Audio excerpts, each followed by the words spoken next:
Electron transport chain में कुछ type के कॉम्प्लेक्सेस भी प्रेजेंट होते हैं जिसको हम कहते हैं electron transport complexes. First complex जो है कॉम्प्लेक्स 1, जिसमें एंजाइम होता है NADH, यूबिक्विनोन ऑक्सीडोरिडक्टेज या फिर NADH को एंजाइम Q ऑक्सीडोरिडक्टेज। और कॉम्प्लेक्स 2 इन्वॉल्व जो होता है वो होता है जिसमें एंजाइम प्रेजेंट होता है सक्सिनेट कोएंजाइम Q ऑक्सीडोरिडक्टेज। और कॉम्प्लेक्स 3 जिसमें एंजाइम होता है कोएंजाइम QH2 जिसको हम यूबिक्विनोल बोलते हैं साइटोक्रोम ऑक्सीडोरिडक्टेज। और last complex is cytochrome 4 cytochrome oxidase जिसमें एंजाइम होता है साइटोक्रोम ऑक्सीडेज। ये चारों कॉम्प्लेक्सेस जो हैं परफॉर्म करते हैं इलेक्ट्रॉन ट्रांसपोर्ट चेन में। एक लास्ट कॉम्प्लेक्स होता है कॉम्प्लेक्स 5 ATP सिंथेटेज, जिसमें क्या होता है ATP सिंथेज एंजाइम होता है जिसकी वजह से ATP की सिंथेसिस होती है फ्रॉम ADP प्लस फॉस्फेट। अब नेक्स्ट देखिए, इसमें मैंने सब कुछ सारे जो कोएंजाइम्स हैं या फिर जितने भी हमारे इलेक्ट्रॉन कैरियर्स हैं कैसे कैसे रिडक्शन और ऑक्सीडेशन में जाते हैं और लास्ट में जाके वाटर की फॉर्मेशन करते हैं वो मैंने पूरा ड्रॉ किया हुआ है यहाँ। और कैसे कैसे कौन से जो मॉलिक्यूल्स हैं कॉम्प्लेक्स 1 बनाते हैं और कॉम्प्लेक्स 2 बनाते हैं या फिर कॉम्प्लेक्स 3 या फिर कॉम्प्लेक्स 4 बनाते हैं। अब देखिए जो FMN फ्लेविन मोनोन्यूक्लियोटाइड है या फिर आयरन सल्फर कंपाउंड्स हैं या फिर कोएंजाइम Q जिसको यूबिक्विनोन बोलते हैं। यूबिक्विनोन जो है वो Q साइकिल का पार्ट है और जो आयरन सल्फर कंपाउंड है या फिर FMN फ्लेविन मोनोन्यूक्लियोटाइड ये सारे फर्स्ट कॉम्प्लेक्स का पार्ट हैं। और आयरन सल्फर कंपाउंड और साइटोक्रोम C1 ये दोनों किसके पार्ट हैं कॉम्प्लेक्स 3 के। और कॉम्प्लेक्स 4 के कौन कौन से पार्ट हैं साइटोक्रोम A और साइटोक्रोम A3 और A ये जो कॉम्प्लेक्स 4 के पार्ट हैं और कॉपर आयन भी इसके पार्ट हैं। और कॉम्प्लेक्स 2 का जो है सक्सिनेट FADH2 FAD ये सारे पार्ट हैं कॉम्प्लेक्स 2 के। ये क्या होता है ये भी कोएंजाइम होता है NADH की तरह FADH2। अब देखिए electron transport chain. Electron transport chain का पूरा मैकेनिज्म मैंने बताया कि कैसे इलेक्ट्रॉन ट्रांसपोर्ट चेन होती है कैसे स्टार्ट होती है। अब NADH क्या है यहाँ पे कोएंजाइम है।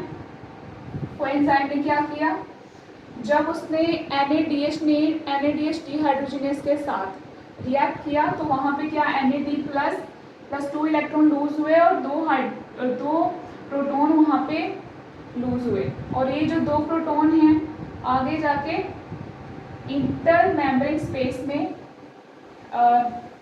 रिलीज हो जाएंगे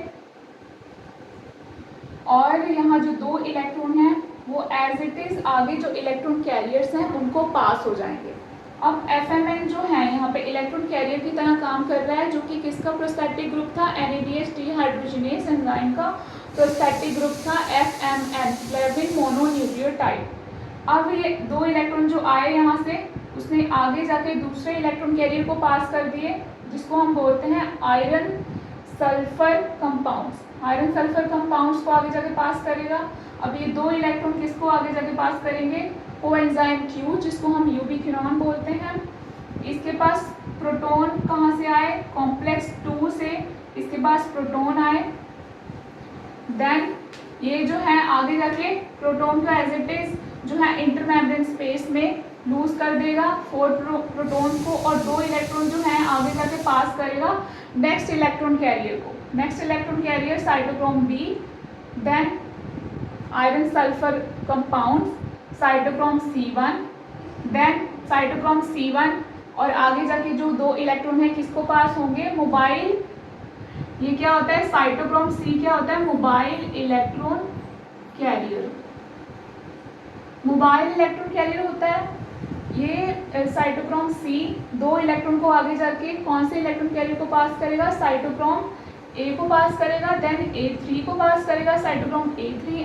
फिर जो 2 इलेक्ट्रॉन्स आए वो किसको पास होंगे last electron carrier that is oxygen, oxygen को पास करेगा। देन ऑक्सीजन जो है 2 प्रोटॉन के साथ रिएक्ट करके मैट्रिक्स में रिएक्ट करके क्या फॉर्म करेंगे, वाटर। और जितने भी प्रोटॉन रिलीज हुए वो जाके प्रोटॉन ग्रेडियंट बनाएंगे अक्रॉस दी मेम्ब्रेन। एटीपी की सिंथेसिस करनी है, ये सारे प्रोटॉन किधर जाएंगे, कॉम्प्लेक्स 5 में, जहाँ पे क्या है एटीपी सिंथेटेज कॉम्प्लेक्स है, जिसमें एटीपी सिंथेज एंजाइम है, जहाँ पे एटीपी की सिंथेसिस होती है। वहाँ पे प्रोटॉन ग्रेडियंट कहाँ पे बनते थे, एफओ जो पार्ट था एटीपी सिंथेटेज का, वहाँ पे प्रोटॉन ग्रेडियंट बनेगा। और जैसे जैसे इनसाइड मैट्रिक्स में प्रोटॉन जाएंगे वैसे F1 जो पार्ट था एटीपी सिंथेटेज का, वो जैसे जैसे स्पिन करेगा वैसे वैसे एडीपी प्लस फॉस्फेट से एटीपी बनते जाएंगे। ये था पूरा का पूरा प्रोसेस इलेक्ट्रॉन ट्रांसपोर्ट चेन का। ये क्या है, mechanism of etc, electron transport chain का पूरा मैकेनिज्म मैंने आपको समझा दिया। इसमें टोटल जो है एक बार में जो इलेक्ट्रॉन ट्रांसपोर्ट चेन, एक बार में कितने प्रोटॉन जो है ऊपर रिलीज होते हैं, पूरे total 10 protons.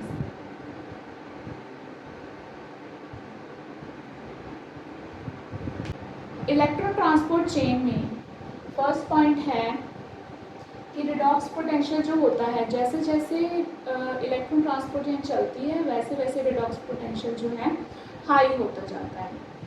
Low redox potential to high redox potential ऐसे फ्लो करता है, यूनिडायरेक्शनल फ्लो होता है इलेक्ट्रॉन ट्रांसपोर्ट चेन का। इलेक्ट्रॉन जो है कैसे फ्लो करते हैं, low redox potential to high redox potential, low redox potential to high redox potential.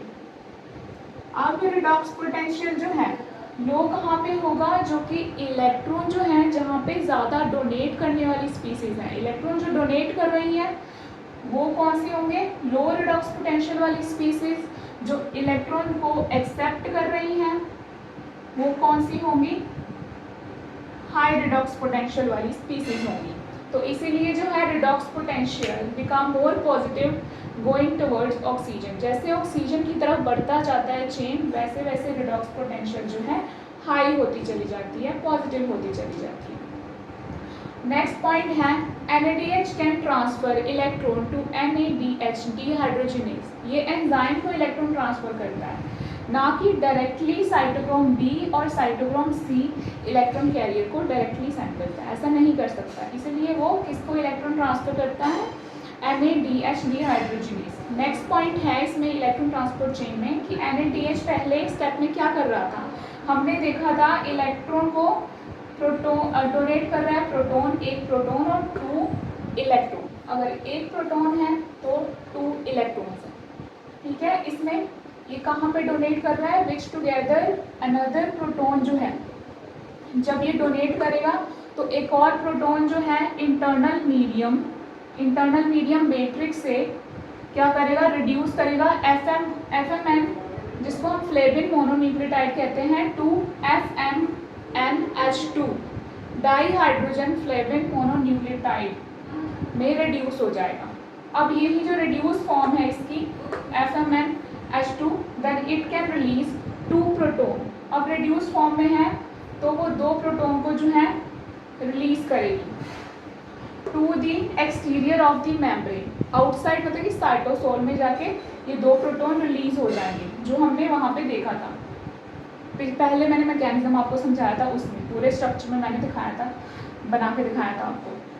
Then return 2 electrons inside via iron sulphur protein. अब 2 इलेक्ट्रॉन जो है इलेक्ट्रॉन कैरियर के पास जाएंगे, जो क्या था next carrier, iron sulphur protein. FMN के बाद कौन सा इलेक्ट्रॉन कैरियर है, आयरन सल्फर प्रोटीन के पास 2 इलेक्ट्रॉन्स गए। देन अब जब उसने इलेक्ट्रॉन ले लिए तब वो कौन सी फॉर्म में हो गया, रिड्यूस फॉर्म में हो गया। अब यही जो है रिड्यूस्ड आयरन सल्फर, अब वो आगे इलेक्ट्रॉन किसको डोनेट करेगा, यूबिक्विनोन को डोनेट करेगा। अब जब after accepting proton from inside membrane, अब उसने प्रोटॉन जो है मैट्रिक्स में प्रोटॉन्स हैं तब क्यूनॉन ने क्या किया, उसने प्रोटॉन्स को एक्सेप्ट कर लिया। जब प्रोटॉन्स को उसने एक्सेप्ट कर लिया तो किस फॉर्म में हो गया, यूपी क्यूनॉल, यूपी क्यूनॉल फॉर्म में कन्वर्ट हो गया। अब यही जो यूपी क्यूनॉल है, अब क्या करेगा, ये प्रोटॉन को डिस्चार्ज करेगा into cytosol outside of the membrane. ये साइटोसोल में प्रोटॉन्स को डिस्चार्ज करेगा और जो 2 इलेक्ट्रॉन्स हैं वो किसको डोनेट करेगा, 2 moles of cytochrome B. 2 moles of cytochrome B को क्या करेगा, 2 इलेक्ट्रॉन्स आगे जाके उसको डोनेट कर देगा। देन फिर अनदर एक मॉलिक्यूल ने, एक जो मॉलिक्यूल था साइटोक्रोम बी का, वो क्या करेगा, इलेक्ट्रॉन्स को ज्वाइन करेगा यूपी क्विनॉन के साथ दोबारा से। फिर जो 2 मोर प्रोटॉन जो कि इंटरनल मीडियम में है, जो 2 मोर प्रोटॉन आ रहे हैं इंटरनल मीडियम में, उनके साथ यूपी क्विनॉन को ज्वाइन कर देगा। देन जो ये है यूपी क्विनॉल फॉर्म जो है मूव आउटवर्ड। अब यूपी क्विनॉल जो है ऊपर की तरफ मूव होगी, इसकी वजह से 2 प्रोटॉन जो हैं रिलीज होंगे और 2 इलेक्ट्रॉन जो हैं कहाँ पे पास करेंगे, 2 moles of cytochrome C. Cytochrome C के पास, जो कि मोबाइल कैरियर की तरह काम कर रहा है, वो इलेक्ट्रॉन्स को कहाँ पास करेगा, नेक्स्ट इलेक्ट्रॉन कैरियर के पास, दैट इज साइटोक्रोम ए। फिर साइटोक्रोम A3 और लास्ट किसको पास करेगा, ऑक्सीजन को। फिर ऑक्सीजन जो है 2 प्रोटॉन के साथ जो है क्या बनाएंगे, वाटर मॉलिक्यूल बनाएंगे। ये था पूरा प्रोसेस इलेक्ट्रॉन ट्रांसपोर्ट चेन का। और लास्ट में हमें टोटल प्रोटॉन्स कितने मिलते हैं, 1 इलेक्ट्रॉन ट्रांसपोर्ट चेन से 10 प्रोटॉन्स मिलते हैं। ये जो है मैंने पूरा फ्लो चार्ट बनाया है कि कैसे इलेक्ट्रॉन ट्रांसपोर्ट चेन चलती है। पहले NADH कोएंजाइम ने क्या किया, इलेक्ट्रॉन आगे जाके डोनेट किए और 2 प्रोटॉन जो हैं साइटोसोल में रिलीज हो गए। FMN क्या है यहाँ पे, इलेक्ट्रॉन कैरियर। देन वो नेक्स्ट इलेक्ट्रॉन किसको पास करेगा, next electron carrier iron sulphur compound. Then next किसको पास करेगा, क्यूनॉन को। क्यूनॉन एक कनेक्टिंग लिंक बना रहा है बिटवीन कॉम्प्लेक्स 1, कॉम्प्लेक्स 2 और कॉम्प्लेक्स 3 के बीच में कनेक्टिंग लिंक की तरह काम करता है क्यूनॉन, जो कि एक मोबाइल इलेक्ट्रॉन कैरियर है। वो एक कॉम्प्लेक्स से दूसरे कॉम्प्लेक्स तक इलेक्ट्रॉन को पहुंचाने का काम कर रहा है। फिर वो इलेक्ट्रॉन क्यूनॉन क्या करेगा, नेक्स्ट किस इलेक्ट्रॉन कैरियर के पास करेगा, iron sulphur compound. Then next electron carrier is cytochrome B complex, cytochrome B, cytochrome then C1। और नेक्स्ट जो मोबाइल इलेक्ट्रॉन कैरियर है जो कि किसके बीच का कनेक्टिंग लिंक बना रहा है, कॉम्प्लेक्स 3 और कॉम्प्लेक्स 4। अब साइटोक्रोम C जो है यहाँ पे इलेक्ट्रॉन कैरी करेगा। देन नेक्स्ट इलेक्ट्रॉन कैरियर के पास नेक्स्ट इलेक्ट्रॉन एक्सेप्टिंग स्पीसीज के पास सेंड करेगा, that is cytochrome A, then cytochrome A3। Last इसको इलेक्ट्रॉन जो है पास करेगा ऑक्सीजन को। जब ऑक्सीजन जो 2 प्रोटॉन के साथ रिएक्ट करेंगे वो क्या बनाते हैं, वाटर।